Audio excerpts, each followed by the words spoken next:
Hello everybody. So in this lecture, we are going to see the glass electrode. Okay, glass electrode. So in the previous lecture, we have seen how the pH is calculated with the help of anhydrous electrode. Now we can see glass electrode. Okay, how it is used in the potentiometer. So in the glass electrode, what is the principle? The glass electrode belongs to the category of ion selective electrode. Belongs to category of ion selective electrode. The glass electrode are characterized by presence of glass membrane, which shows selectivity for particular ions. Okay, so electrode representation is here. See, Ag solid dash AgCl solid. Vertical line is there. Then 0.1 normal HCl solution.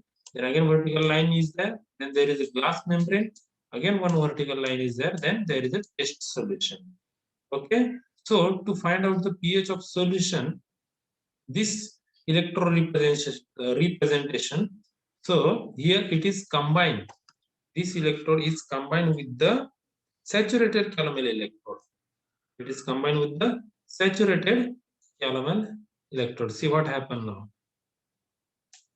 Here it is. The electrode potential is given as Eg, means potential of glass electrode is equal to standard electrode potential of glass electrode minus 0.05916 pH. Okay. Now this electrode can be combined with saturated calomel electrode. The EMF of cell. So setup is measured from which the pH of solution can be easily calculated. The cell setup is as follows or is presented as below. So above setup is taken as it is over here. This is what the above setup. Okay. Now here we are putting the glass salt bridge. Okay. And here we are putting the saturated calomel electrode. Here we are putting saturated calomel electrode. Now these two electrodes are separated by saturated that salt bridge. Okay. Now see. What is the construction of glass electrode? So it consists of glass tube terminating into a glass bulb containing a solution of constant pH and electrode of constant potential, that is silver chloride electrode. Silver chloride electrode. This is what the glass bulb. Okay, this is what the glass bulb. Right now, due to the high resistance of glass membrane, which is found to be in the order of 10 to 8 ohm, an ordinary potentiometer galvanometer combination cannot be used for the determination of E cell. Special electronic circuit have to be devised for the measurement of pH of the solution. Okay, the instrument designed for this purpose is that makes the use of glass and calomel electrode assembly and provide directly the pH of the solution are known as a pH meter.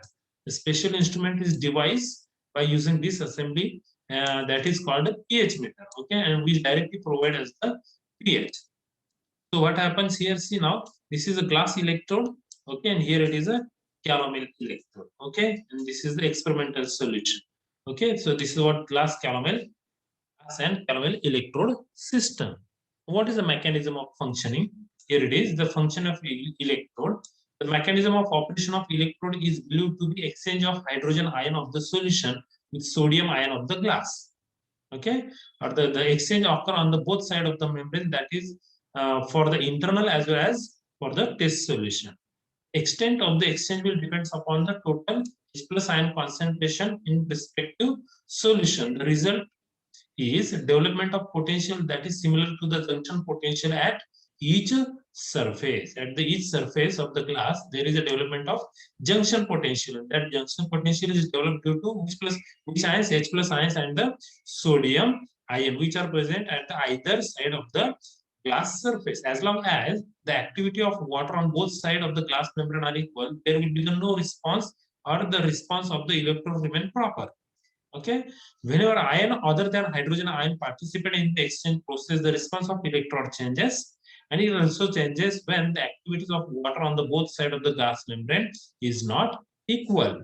Okay, to have a proper response, it is necessary to have a proper activity of water should be proper from both the side of the membrane. Okay, so what are the merits or demerits of the electrode? So it provides the measurement of pH in the range of 1 to 9. Okay, so using pH meter, pH of solution can be directly read. The electrode can be used in all aqueous solution. So electrode is not poison, not affected by oxidizing and reducing agent or by any other organic compounds. The pH can be determined even for small volume of the solution. What are the demerits? If the pH is above 9 or below 0.05, then in that case it cannot detect. Okay, electrode cannot function purely non-aqueous media. Okay, it needs standardization every time before its use. In alkaline media, in presence of large salt concentration, the electrode shows alkaline error. Okay, the membrane, the most important part of the glass electrode, is found to be of fragile, and even with the slight scratch on the glass membrane, the electrode will not respond properly. Hence, the electrode has to handle very carefully. These are what the demerits. Okay, so reference electrode. Now we'll see reference electrode. There are two reference electrode: primary reference electrode and secondary reference electrode. Standard hydrogen electrode is a primary reference electrode, and calomel electrode is a secondary reference electrode. So, in practice, the primary reference electrode is not used commonly due to certain problem associated with it that we are going to see, and we'll see some detail regarding the standard hydrogen electrode, which is a primary reference electrode. So the hydrogen electrode is referred to as a standard electrode. It consists of a platinum electrode, then H2 gas and H plus ion in the aqueous solution. This half cell is represented by, see here, platinum electrode solid, then H2 gas, and single line is there, then H plus in the aqueous media. Okay, so conventionally the cell potential for the standard hydrogen electrode is defined as to be exactly 0 if it has the condition as given below. Which conditions are there? See now, the platinum is there, then S2 gas is there. The gas is under the 1 atmospheric condition or 1 atmospheric pressure conditions. Then H plus ions are there that are 1 molar. Okay, so what happened if you see here, platinum wire is there, S2 gas is there under 1 atmospheric pressure. Here the H plus ions are there in the solution. Ideally, for every redox couple, there is a reduction potential. Reduction potential of the standard cell have been measured against the standard hydrogen electrode.